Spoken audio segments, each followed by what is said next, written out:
चलिए आज आप लोगों को मैं कुछ आकृतियों के बारे में बताता हूँ। आप लोगों ने देखा होगा कि कक्षा 4 की जो इस समय गणित की पुस्तक और भी अन्य पुस्तकें आई हुई हैं वो एनसीईआरटी बेस्ड हैं। और उनमें मैंने आज मैथ की पुस्तक एक निकाली। उसमें जब देखा तो जो शुरू के चैप्टर है वो उसमें लगभग मुझे लग रहा है 20-25 पेजों में केवल आकृतियों के बारे में ही बताया गया है। तो उसी से संबंधित मैंने आज सोचा कि एक वीडियो बनाई जाए और एक टीएलएम का निर्माण, क्योंकि जो बच्चे हम लोग देखते हैं कि किन चीज़ों में कठिनाई का अनुभव करते हैं। अगर मैं उदाहरण लूँ, जैसे ये आकृति है, ये सिंपली इसको हम घनाभ कहते हैं।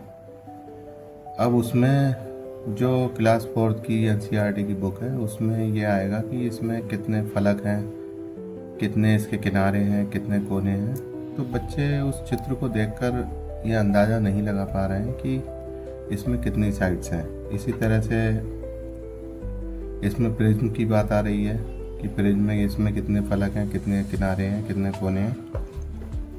बेलन की भी बात आती है, उसमें घन के बारे में बात आ रही है।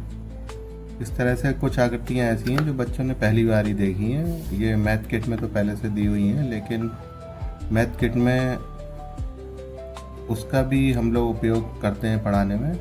लेकिन जो अभी टीएलएम का निर्माण किया है मैंने, वो आपकी जो पुस्तक है उससे संबंधित ही है। देखिए मैं उदाहरण के साथ दिखाता हूँ आपको। कक्षा 4 की जो पुस्तक है उसमें आपको एक तो जैसे ये आकृति दिखाई दे रही है, ये आकृति है घन। अब उसमें हम लोगों ने बच्चों से पूछा कि इसमें कितने फलक हैं, तो बच्चे चित्र में देखकर आपको केवल 3 या 4 जो भी बताते हैं वो अंदाज से। लेकिन जब हम इसको मूर्त रूप में उन्हें दिखाते हैं, ये सामने दिखाएंगे, तो ये 6 साइड मतलब 6 फलक जो हैं उसके वो बच्चे बता देंगे। अब पुस्तक में कुछ सवाल इस तरह से भी आए हुए हैं कि जब इनको उन्होंने एक तरफ तो ये आकृति दे रखी है और दूसरी तरफ इसका एक खुला हुआ रूप, मतलब इसको जब ओपन किया जाएगा तो ये किस तरह से हो जाएगी, वो रूप भी दिया हुआ है। तो बच्चे वो नहीं समझ पा रहे हैं। तो मैंने उसी का कुछ प्रयोग किया कि देखते हैं चलिए क्या होता है। तो चलिए इसी आकृति को हम लोग खोलते हैं।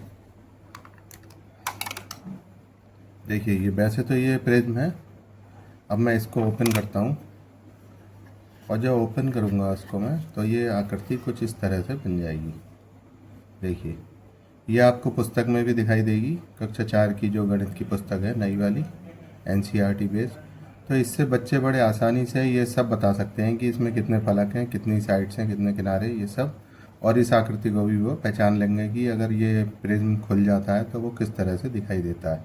चलिए इसको एक तरफ रख देते हैं। इसी तरह से अगर हम पिरामिड को खोलते हैं, ये भी आकृति बच्चों के लिए नई है।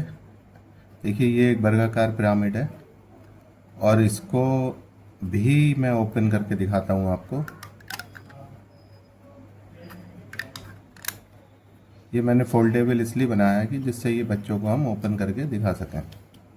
ये देखिए इसमें भी आकृति आप देख सकते हैं कि कौन सी शेप बन गई है और किस तरह से जो हमारा वर्गाकार पिरामिड है वो कितने फलक से मिलकर बना है। वो सब चीज़ें आपको इसमें पता लग जाएंगी और बच्चा भी बड़ी आसानी से ही इसको सीख जाएगा। इसको भी मैं एक तरफ रख देता हूँ। इसी तरह से ये त्रिभुजाकार पिरामिड है, इसकी आकृति भी देखिए आप सब तरफ से। और इसको भी मैं ओपन करके बताता हूँ आपको। देखिए ये भी आकृति आपको क्लास 4 की किताब में दिखेगी, पुस्तक में आपको दिखाई देगी। इसको भी हम लोग बना कर रखते हैं।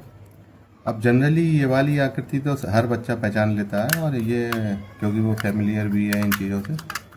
अब देखते हैं इसको ओपन करने पर हमें किस तरह से प्राप्त होती है आकृति। ये देखिए इसको देखकर भी बच्चे बड़े आसानी से बता पाएंगे और पहचान लेंगे। ये आप लोग देखिए ये कोन की आकृति है। इसको भी मैं अगर आपको दिखा ही देता हूँ ओपन करके। देखिए इसको जब हम ओपन करते हैं तो हमको कैसी आकृति मिलती है। देखिए इसी तरह से ये बेलन है, इसको भी हम लोग ओपन करेंगे तो लगभग कुछ कुछ इस शंकु की तरह ही आकृति मिलेगी। केवल इसमें जो फलक ये दो साइड के जो हैं वृत्ताकार ये दिखाई देंगे। चलिए इसे भी ओपन करते हैं। देखिए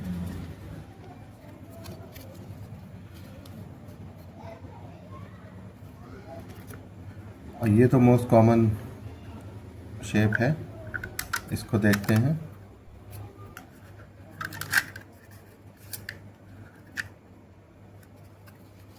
ये देखिए,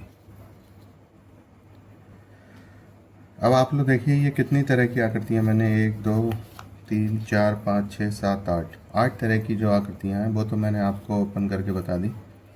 अगर आप लोग चाहें तो मैं इनका पीडीएफ वर्जन पीडीएफ में जो कि मैंने प्रिंट किया था जिस जगह से, मैं वो आपको ग्रुप पर शेयर कर दूंगा और उससे आप भी अपने घर पर प्रिंट निकाल कर उन्हें किसी मोटे कागज़ पर या कार्डबोर्ड पर निकाल लीजिए। और ये कक्षा 4 के बच्चों के लिए ये टीएलएम बहुत ही उपयोगी रहेगा। धन्यवाद।